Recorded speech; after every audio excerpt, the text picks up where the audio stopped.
Hello there, Claire. It was just so nice meeting you earlier. I'm glad we had that little chat while the movers were still hauling boxes. I must say, I had a good feeling about you, and our kids being the same age. Oh, that's perfect. They'll probably end up inseparable. You'll see. Thanks, Vanessa. I really appreciate you stopping by earlier. Today was a bit of a whirlwind, but it was nice to meet a neighbor right away. Just so you know, we'll only be here for about a year. Our new house is still being built, so this is a temporary stay until it's finished. Oh, I see. Well, in that case, all the more reason to make sure you're making the right connections. Around here, there's a bit of a rhythm to things. A lot of company families live in the area, you know. People expect a full round of greetings, not just a couple handshakes either. I mean everyone. Yeah, I just finished making my way through the neighborhood a bit ago. It took over an hour, actually. I think your place was the only one where no one was home. Oh, that explains it. I knew you must have been going around. That's good. First impressions mean everything around here. Some people figure it out too late, and it's not pretty. Speaking of impressions, I actually have a little favor to ask. Just something small between neighbors. Okay. So earlier, I noticed that SUV parked in your driveway. You know the one, that gorgeous black four-wheel drive. I hadn't seen it before, so I assumed it must be yours. Yes, that's ours. My husband and I just started using it again this week. Perfect! That's actually just what I needed. I've been planning a little weekend getaway with a few of the other wives, bit of a retreat. We've done it for years. We always rotate who drives, but this time our usual ride's in the shop. Anyway, when I saw that beautiful SUV sitting there, I just thought, what luck! It's almost like you moved in just for me, Claire. Yeah, I'm sorry, but I don't think we're comfortable lending it out. The insurance only covers household drivers, so it'd be a problem if anything happened. Oh, please, nothing's going to happen. I've been driving longer than some people in this neighborhood have been alive. I'm careful. Besides, you can't seriously think I'm going to wreck it or something. It's not about that. It's just a personal boundary, and we did just meet today, so... That's why you should say yes. You're new, and this would be a great way to show you're open to building trust. Honestly, I'm surprised you'd hesitate over something so minor. I'd really like to get to know everyone, but maybe there's a more comfortable place to start, like taking the kids to the park or coffee sometime. So that's a no on the car? Wow. Okay, I see what this is. You're going to be that kind of neighbor. I don't mean to offend. It's just our family policy. I hope you understand. Do you even know who I am? My husband's the regional sales manager, the man half this street reports to. We've been here for 8 years. We practically built this neighborhood's social order from the ground up. I did hear he was in management when I introduced myself earlier. That's great. Congratulations to him. Oh, don't condescend. This isn't just about a car. Around here, we have a structure. People look to me because they know better, because they respect what my husband has earned. And when I ask for a simple favor, most people know better than to say no. I'm sorry, but that doesn't really change my answer. Well, let me make it simple since you seem to have trouble reading the room. I'll be by Saturday morning around 9. Just have the keys ready and fill the tank, please. I don't have time to deal with an empty tank before a long drive. I won't be handing over the keys, Vanessa. Excuse me? I said no, and I'd really appreciate if you respected that. Unbelievable. You show up out of nowhere, act like this is just any old neighborhood, and immediately start insulting the people who run the place? Let me make something crystal clear. Around here, I am the one people come to. I am the voice, the glue, the one who keeps everything running smoothly. And if you think you're going to come in here, ignore a simple request, and still be treated like an equal, think again. You will let me use that car. You don't have a say in the matter, period.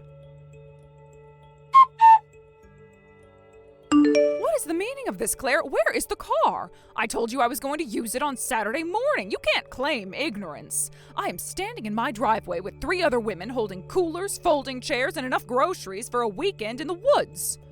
And yet the car we'll need to carry it all in, your SUV, is nowhere to be seen. Good morning, Vanessa. Sorry for the confusion, but I had to head into the company headquarters this morning. It came up late last night, so I left pretty early this morning. Excuse me? You took the car? You knew I needed it.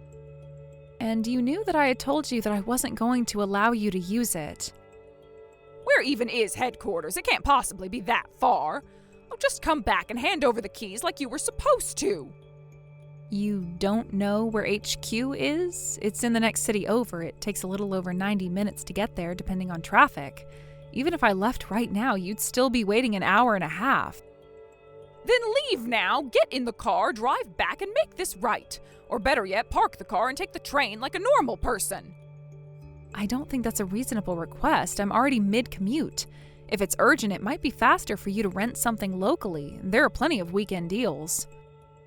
Are you actually suggesting I rent a car while yours just sits on the freeway doing absolutely nothing for anyone but you?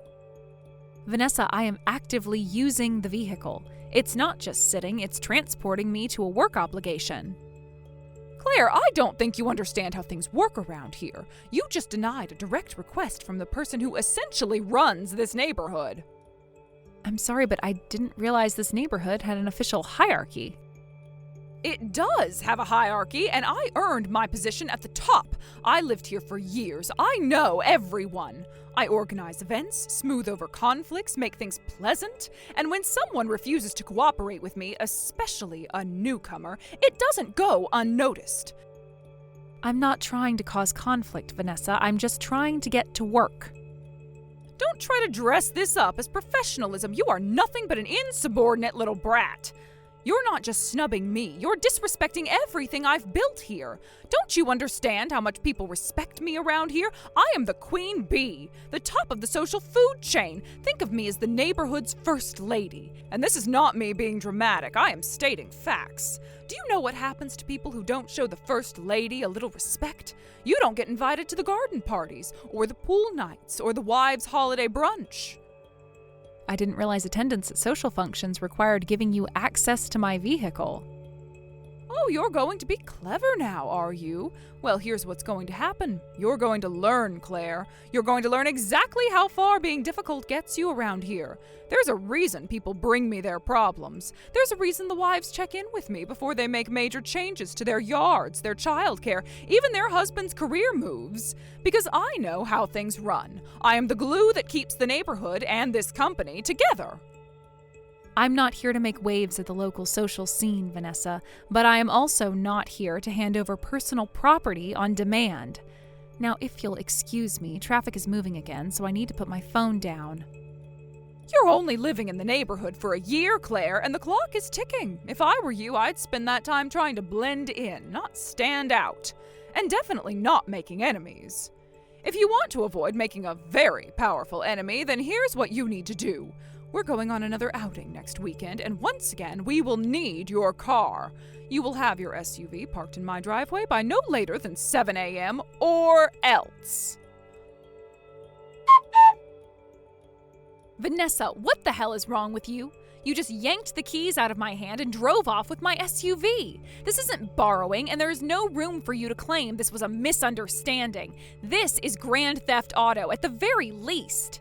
And then there's your little underlings that you had with you. From the look of things, you all are used to this sort of flagrant criminality. Vanessa, answer me. I'm warning you, there will be consequences for this.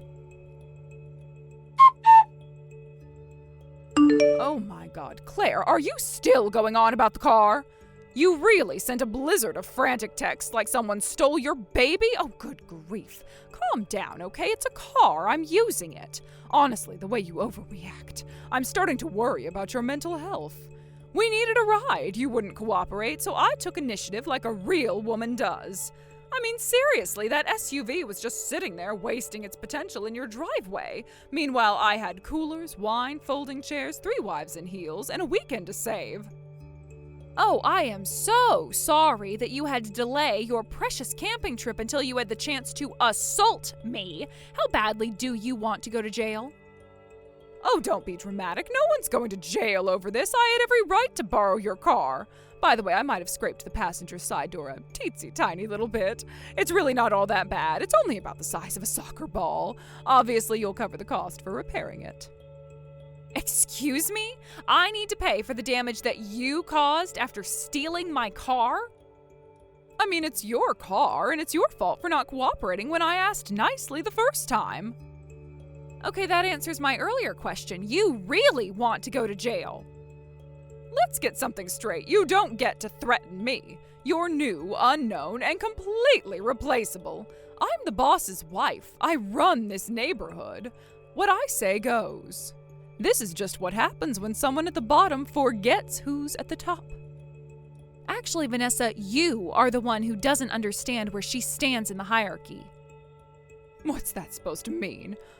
Oh, I see. Your husband's going to step in now, is that it? Please, what's he going to do? File a strongly worded complaint? Actually, no, he's not involved in any of this. My husband is a remote freelancer. He works from home. He has absolutely nothing to do with the company. Hold on a second. You moved here because of him, right? No, he moved because I was transferred. Promoted, actually. You mean you work for the company? And you were promoted? To what exactly? Head of sales. I run the department your husband works in. You're kidding. You're telling me my husband reports to you? That's right. He submits his numbers directly to my inbox every Friday, no later than 4. I conduct his evaluations. I approve his travel expenses. Well, that's not possible. You're not old enough to be the head of sales. You look like you're maybe, 32, 35 at the most. I appreciate the compliment, but I'm 49. I married late, had my son later, and prioritized my career. I'd be happy to show you my company credentials. Or, if you'd prefer, just call your husband and ask who runs his department. He'll clear it up real quick. I can't believe this. So tell me, Vanessa, by your logic, where does that put me in your precious little neighborhood ranking? Because according to you, the boss's wife runs everything. And as it turns out, I'm the boss. So, am I now your queen? Do I get to decide who's invited to brunch and who's banned from the potluck? Or does the system only work when it benefits you? That's not what I meant. This isn't about the company. Oh, it absolutely is. You've built your entire identity around a man's job title. You walk around like his signature gives you jurisdiction over everyone on this street. Status isn't gendered. Not every employee is a man. Not every wife is powerless. You assumed I was beneath you. Based on what? My silence? My age? The fact that I didn't grovel? I wasn't trying to say you were beneath me. You used your husband's position to bully neighbors. You stole my car and damaged it in the process. Then you tried to shame me for speaking up. You don't run this neighborhood, you just shout the loudest and hope no one challenges you. Well, challenge accepted. We don't have to make this about challenges or anything. Shut your mouth, Vanessa. Let me tell you what's going to happen next. First things first, you will return my vehicle immediately. No more delays, no more games. It will be back in my driveway in no less than 3 hours. Second, you will pay for the damage you caused. I'll send the repair invoice directly to you, and I expect it to be handled without complaint. There will be no haggling over the price of the repair either. Whatever the mechanic says is what you pay. Finally, going forward, you will not contact me again unless it's a dire emergency or relayed through an official company channel. Claire, wait, please. Let's just talk about this, all right? Woman to woman. I didn't mean for it to go this far. We're neighbors. This is all just a misunderstanding. A very, very unfortunate misunderstanding. No, I'll tell you what this was. It was an abuse of power, delusion, and theft dressed up as neighborhood politics. I panicked, okay? I thought you were just an ordinary wife of an ordinary employee. I didn't know who you were. And now you do. I tolerated your behavior out of courtesy, professional, social, and personal. That courtesy is now gone, and it is not coming back anytime soon. Oh, please, Claire, can't we just put this behind us? I'll return the car, I'll clean it, I'll do whatever you need. Just don't escalate this. Well, you should have thought of that before you laid hands on my keys. This was your only warning, Vanessa. You won't get another. Do I make myself clear? Yes, ma'am. Perfectly clear. The next morning, Vanessa's husband came to my door. No attitude, no excuses, just a quiet apology and a folded envelope with the payment for the repairs inside. He told me he hadn't known what his wife was doing, not the bullying, not the manipulation, and certainly not the theft. He said he couldn't forgive her, not after she stole a car and then loaded their kids in the back seat. He filed for divorce and took custody of their children. Vanessa moved back to her parents' house, dragging a suitcase and whatever pride she had left. No one threw her a goodbye party. A few of her closest allies followed suit. Turns out men don't take kindly to their adult wives forming bratty cliques. It's a shame, really. Now that all of them are gone, this neighborhood is actually a pretty nice place. We even started attending local events and getting to know our other non-nuisance neighbors. It'll almost be hard to leave here once our house is finished. Thank you for watching. Please subscribe and hit the like button. See you next time.